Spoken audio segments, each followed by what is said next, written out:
네, 안녕하세요, 여러분. 오늘은 5절 외식 사업에 대해서 설명을 하겠습니다. 우리가 흔히들 외식은 많이 하죠. 외식은 아마 여러분들이 외식 사업에 있어서 머릿속에 확 떠오르는 거는 뭐 패밀리 레스토랑 같은 것들이 많이 떠오를 겁니다. 즉 다시 말해서 외식 사업은 뭐 재화나 용역 을 생산하는 경제활동 단위를 이야기를 하는데 거기에 대해서 여러분들이 더 많이 잘 알고 계실 거라고 생각합니다. 자, 그러면 한번 볼까요? 외식 사업과 외식 사업의 사전적 개념 정의를 먼저 보시면 외식 사업, 푸드 서비스 비즈니스라고 이야기합니다. 사업, 즉 사업이 일하는 일 또는 기업을 이야기를 한다. 그래서 외식 사업은 푸드 서비스 인더스트리 다이닝 아웃 인 더 스트리트라고 이야기합니다. 그래서 우리가 이걸 풀어보면 재화와 용역을 생산하는 경제활동 단위, 그리고 농림수산업, 광업, 제조업, 공익사업, 운수, 통신, 창고업, 건설업, 상업, 금융, 보험, 부동산업, 기타 서비스업 등을 이야기를 합니다. 이런 것들을 다 이야기하는데, 자, 이제부터 우리 교재에서 한번 살펴보도록 하겠습니다.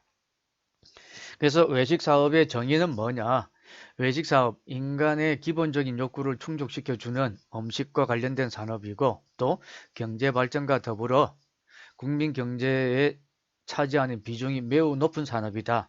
그래서 우리가 좀 뭔가 좀 잘 살아진다, 경제 활동이 좋다 이러면 외식을 많이 하고, 좀 벌이가 안 좋다, 시원통찮다 이러면 외식을 줄이고 하는 거죠. 그렇게 많이들 합니다. 그리고 외식 산업은 식사를 조리해서 제공하는 식품 제조업, 그리고 소비자에게 직접 판매하는 소매업, 서비스를 중심으로 하는 서비스 산업의 성격이 강한 복합 산업이라고 정의를 합니다.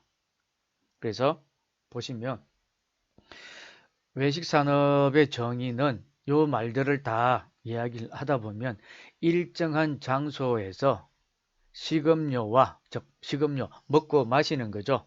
먹고 마시는 식음료와 유형적, 무형적 서비스로 이루어진 상품을 특정인 또는 불특정 다수를 대상으로 상업적, 비상업적 목적으로 생산 및 판매 활동을 하는 사업들의 집합이라고 이야기를 합니다. 그래서 우리는 먹고 마시는 유형적, 무형적 모든 것들을 다 포함하고 있는 이 외식 사업을 이야기를 합니다. 그러면 외식 사업의 기능은 뭐가 있을까? 외식 사업의 기능은 그 첫 번째 보시면 이렇다. 결국 외식 사업의 기능은 인간의 기본적인 욕구를 충족시켜주고 충족시켜주는 음식과 관련된 산업이고 경제 발전과 더불어서 움직인다라고 이야기했고, 그 세부적인 기능은 이렇다. 세부적인 기능은 즉 본질적인 기능은 도시 생활을 하는 사람들에게 그들의 생활 전 영역, 즉 그들의 영역, 즉 가까운 곳, 근무지, 또 뭐 외출하는 곳 이런 곳에 점포를 개설하고 사람들에게 필요한 식사 수요 발생을 기다리고 그게 이루어졌을 때 식사를 제공하는 것을 이야기를 합니다. 두 번째, 도시사회 진화 보조에 맞추어서 입지 조건 변화를 계속 발전시킨다라는 것은 뭐냐면 이 식생활의 다양화 그리고 서비스 수준의 향상과 실현하는 기능을 갖고 있습니다. 그래서 점점 외식 시장들이 많아지는 것 등을 표현을 할 수가 있다. 세 번째, 외식 서비스의 3대 기능이 있습니다. 그것은 뭐냐? 첫 번째, 식자재 조달 기능. 식자재가 조달을 되어야 되겠죠. 그리고 두 번째, 식사와 요리를 제공하는 조리 가공 기능. 음식을 만들어야 되니까. 그리고 세 번째, 판매와 서비스를 하는 기능입니다. 판매와 서비스를 하는 기능으로 대두될 수가 있다. 그래서 이 세 가지를 우리가 다시 합쳐서 보면 즉 조리 가공 기능이란 구체적으로 요리라는 상품을 만드는 것이고 식사 또는 요리를 상품으로 하여 최종 소비자에게 판매하는 것 등을 이야기할 수 있습니다. 그래서 우리 제조 기능장들이 나타나게끔 되고 돼 있다. 그래서 다음에 외식 사업 특성을 한번 보겠습니다.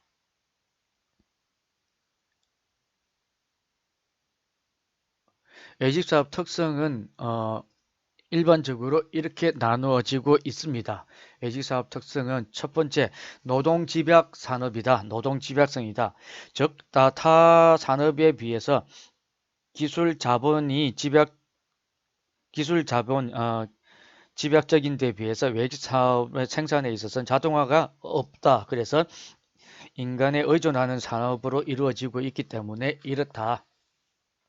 두 번째, 생산, 판매, 소비 동시성입니다. 생산, 판매 동시성. 즉 다시 말해서 외식, 식당이 모든 게 마찬가지죠. 일정한 유통 경로에 의해서 상품을 고객에게 판매하는데 외식 사업은 유통 경로가 따로 없습니다. 그렇게 해서 소비자가 상품을 구매를 위해서 외식 사업체, 즉 식당을 찾아와야 되죠. 방문하기 때문에 방문하고 그리고 주문을 해야 이게 만들어집니다. 그래서 상품의 생산과 소비가 동시에 이루어진다는 소리죠. 이게 상품의 생산과 소비가 동시에 이루어진다. 상품의 생산과 소비가 동시에 이루어지고 그 세 번째는 시간과 공간 제약성. 즉 사람들의 식사 시간 배꼽시계라고 그러죠. 일정한 공간에서 배꼽시계 기준은 일정한 공간에서 상품을 생산하여 판매하기 때문에 시간과 공간의 제약을 크게 받는 상품입니다. 그래서 대부분 아침 시간, 점심 시간, 저녁 시간이 있습니다. 그 시간대만 잘 이용을 하고 고객들을 컨트롤할 수만 있다면 망할 가게는 하나도 없을 것으로 보인다. 그래서 즉 아무리 많더라도 소비와 수요가 딱딱 이루어지면 바쁜 것 하나 없습니다. 그래서 여러분들이 식당에서 혹시 알바 해보신 분들은 아실 겁니다. 패밀리 레스토랑이나 뭐 어떤 식당이든 마찬가지 그 식사 시간 1시간 반, 2시간 안에 모든 게 결정납니다.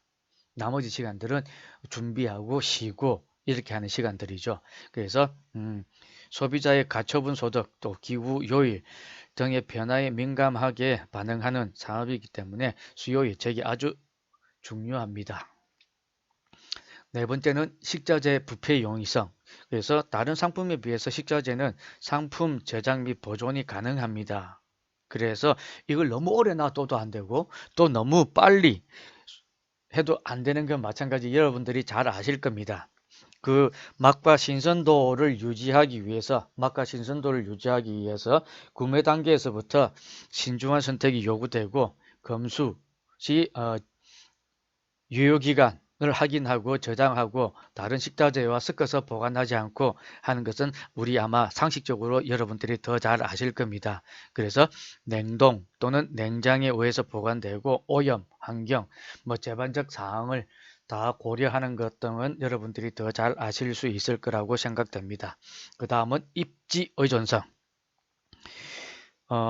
어떠한 일정한 정해진 장소에 고객이 직접 방문해야 상품의 생산과 소비가 이루어지는 거다. 즉 다시 말해서 어디에 있느냐에 따라 달라진다. 이전에는 저희가 찾아가지는 않았죠. 어디에 맛집이 있고 뭐가 있다고 하더라도 찾아가지는 않았습니다. 그런데 이제는 교통, 여러분들이 움직일 수 있고 편안하게 갈 수 있는 곳들이 이런 교통수단들이 많이 발전되고 편하게 이용할 수 있기 때문에 맛집을 찾아간다는 거죠. 산 중턱에 있더라도 맛집을 찾아가는 이런 시대가 지금 도래되었고 이런 것으로 여러분들이 알 수가 있습니다. 그러면 다음은 외식산업의 범위를 보겠습니다. 외식산업의 범위, 분류 기준은 이렇다. 즉 다시 말해서 분류 기준은 업종과 업태로 구분이 필요합니다. 그래서 기본적으로 그러죠.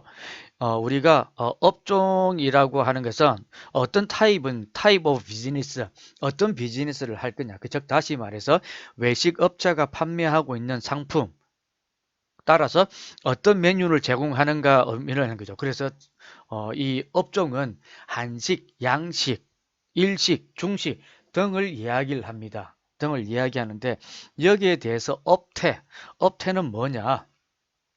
업태는 타입 오브 서비스, 어떤 서비스를 하느냐. 즉 외식업체의 영업 방식이나 서비스 방식을 의미하는 겁니다. 그래서 커피숍, 패스트푸드, 패밀리 레스토랑 등 이런 업체 서비스의 차이점은 메뉴와 가격에 따라 또 많이 바뀌게 되어 있습니다. 그래서 우리나라 외식 사업 분류를 보면 한국 표준 산업 분류라고 나와 있습니다.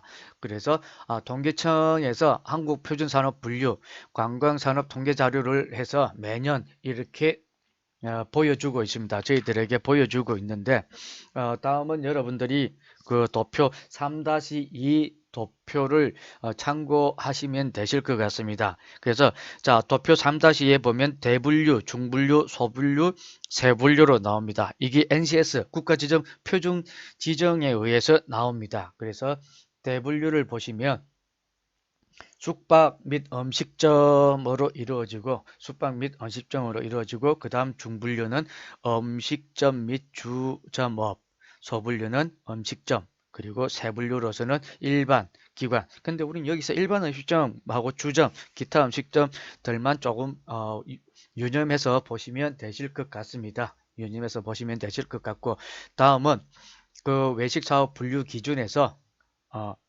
한국 표준 사업 분류를 보시면 됩니다. 그리고 두 번째 식품 미생상 외식 분류 기준이 있습니다. 식품 미생상 외식 사업 분류 기준은 이렇게 이루어집니다. 여기는 조금 여러분들이 쉽게 이해할 수 있는 곳이니까 좀 빨리 진행을 하도록 하겠습니다. 그 첫 번째 휴게 음식점업은 조리를 판매하는 영업으로서 음주 행위가 허용되지 않는 것입니다. 음식을 판매하는데 여기에는 휴게 음식점은 주류가 판매되지 않는다. 보시면 되고, 그 다음 일반 음식점은 식사와 함께 부수적으로 음주 행위가 허용된다. 단란주점, 아무래도 조리, 판매, 노래 부르는 단란주점이니까 노래 부르는 행위가 허용되는 업이죠. 유흥주점 영업업, 조리, 판매, 영업, 유흥 종사자를 두거나 유흥 시설을 설치할 수 있고 노래를 부르거나 춤을 추는 행위가 허용되는 업입니다. 이게 다 따라 다르다. 그래서 위탁급식업은 음식류를 조리하여 제공하는 영업, 그리고 제과점 영업은 주로 빵, 떡, 과자, 아시겠죠? 제과점. 그럼 뭐 여기 음주가 허용될까요? 허용되지 않습니다. 허용되지 않습니다. 술은 판매할 수가 없습니다. 제과점에서는. 다음은 관광진흥법상 외식사업 분류로 보겠습니다. 관광진흥법상 외식사업 분류는 관광공연장업, 관광유흥음식점업, 그리고 관광극장유흥업, 외국인 전용 유흥음식점업, 관광식당업으로 나누는데 그 공연장업은 뭐냐면 공연장 시설을 갖추고 한국 전통 가무가 포함된 공연을 고객들에게 보여주면서 식사와 주류를 같이 판매하는 업을 이야기를 한다. 두 번째 유흥시설업은 맞춘 한국 전통 분위기, 시설 등을 갖추고 이것을 고객들에게 보여주면서 노래와 춤을 감상하게 하는 업. 극장업은 이 유흥주점 허가를 받은 사람이 이용자들에게 음식과 음식을 제공하면서 노래, 춤을 보게끔 합니다. 외국인 유흥 음식점은 이 사람들이 이용할 수 있는 장치들을 갖추고 시설 등을 갖추고 하게 하는 업. 그리고 관광 식당업은 일반 음식점 영업 허가를 받은 자가 관광객 이용하기 적합한 시설 등을 갖추고 하는 업을 말할 수 있습니다. 이건 법상으로 업태와 업종 구분하고 외식 사업 분류를 하고 이렇게 분류를 하고 있으니까 여러분들이 참고하시면 되실 것 같습니다.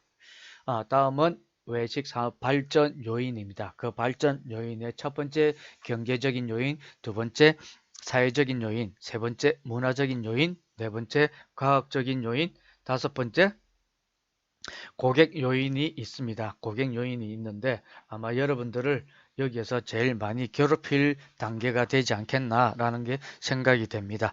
경제적인 요인 보겠습니다. 경제적인 요인은 뭐냐?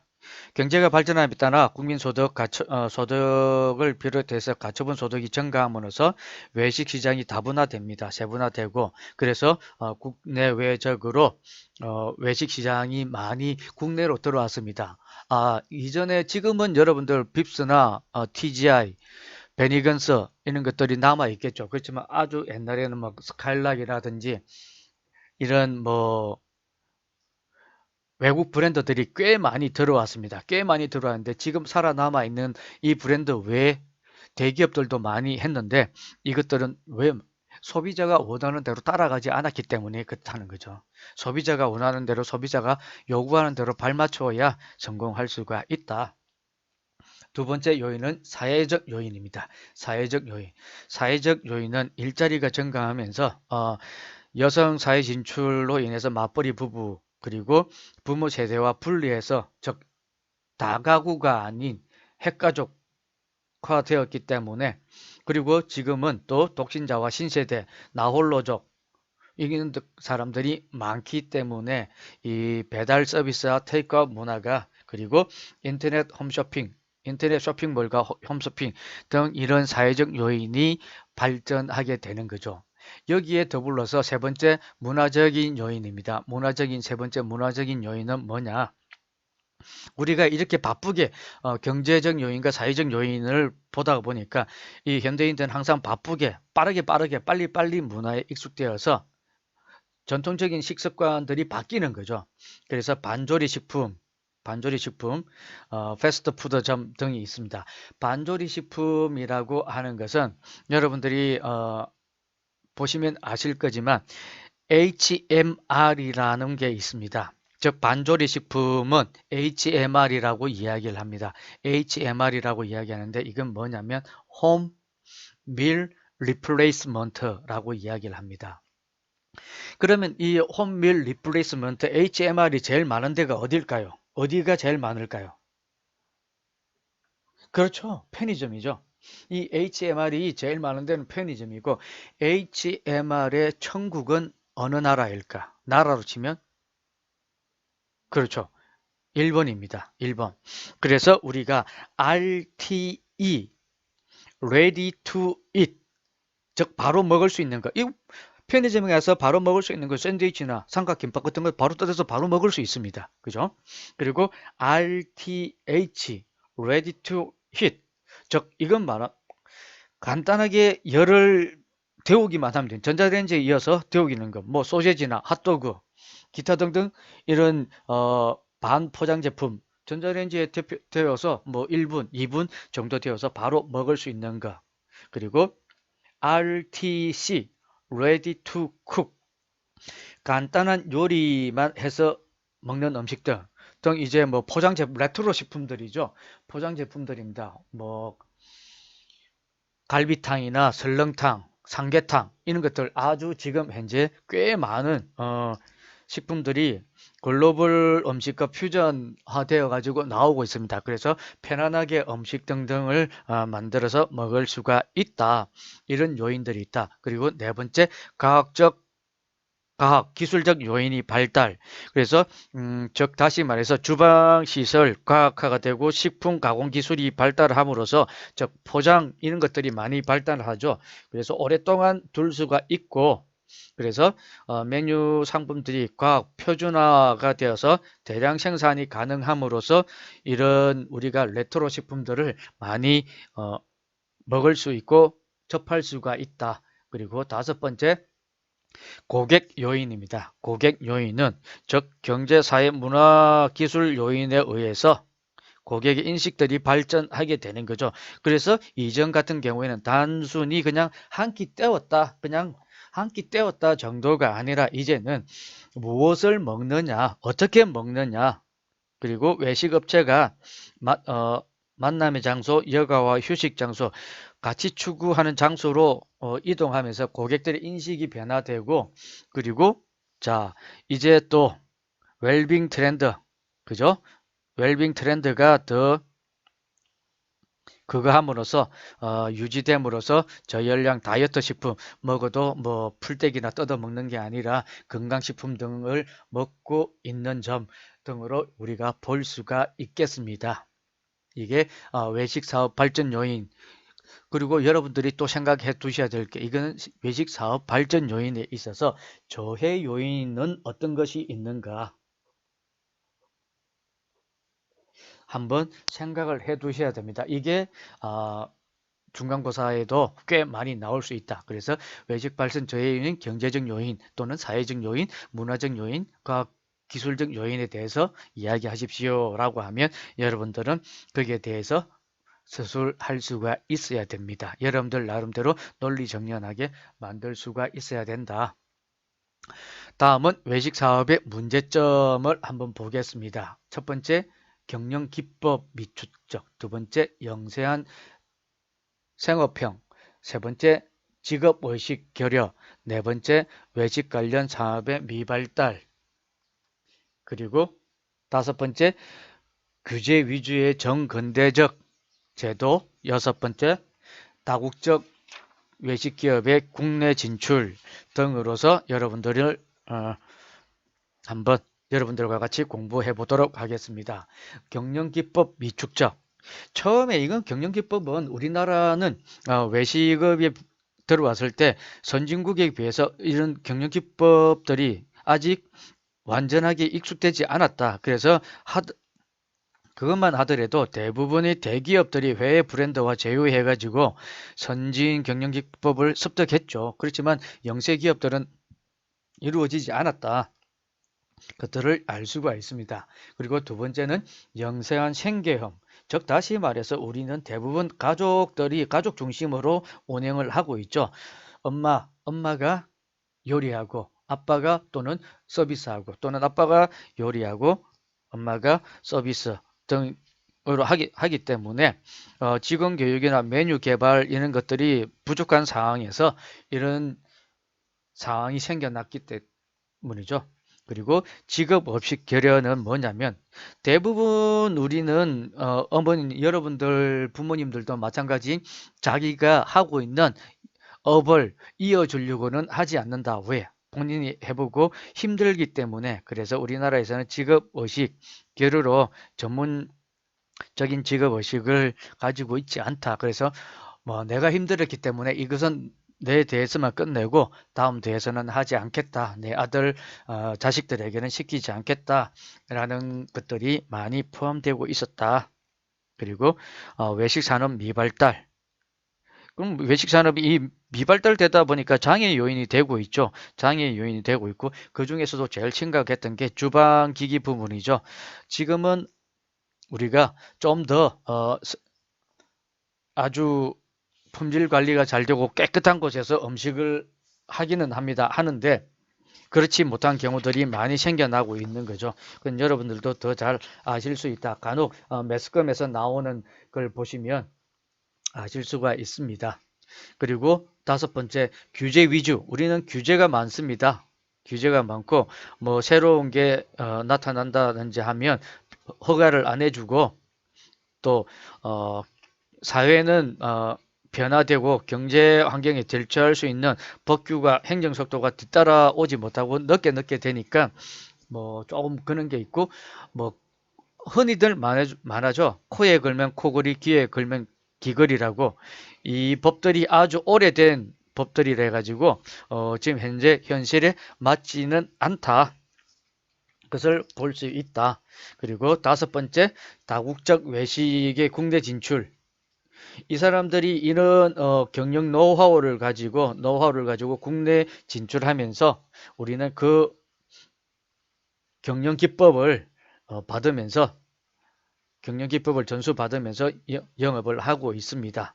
영업을 할 수 있고, 그리고 또 대기업들은 자본과 우수한 경영 시스템으로 무장해가지고 국내 시장에 잠식하고 있죠. 그래서 소상공인들이 되게 힘들어하는 영향 등을 볼 수가 있습니다.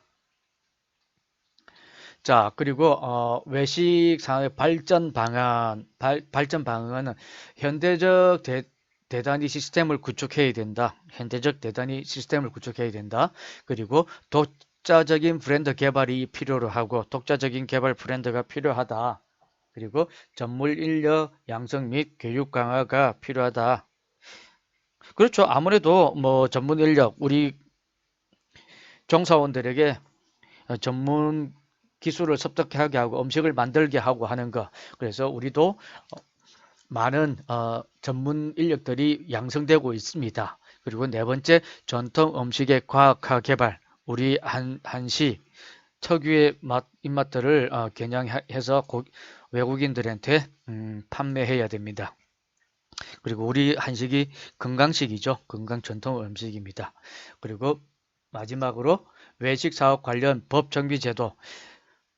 이런 관련 사업만 할 게 아니라 법을 정비해서 규제를 위한 규제가 아니라 현실에 맞게끔 재정비를 해야 된다. 재정비를 해야 된다는 것을 우리가 알 수가 있다. 이런 것들을 보고 판단해야 될 것 같습니다. 그리고 마지막으로 외식 산업 환경 변화, 외식 산업 환경 변화는 보면 국내 산업 환경 변화, 정치, 사회, 문화, 기술적인 환경 변화가 있습니다. 정치, 사회, 기술적인 환경 변화는 우리 뒤에서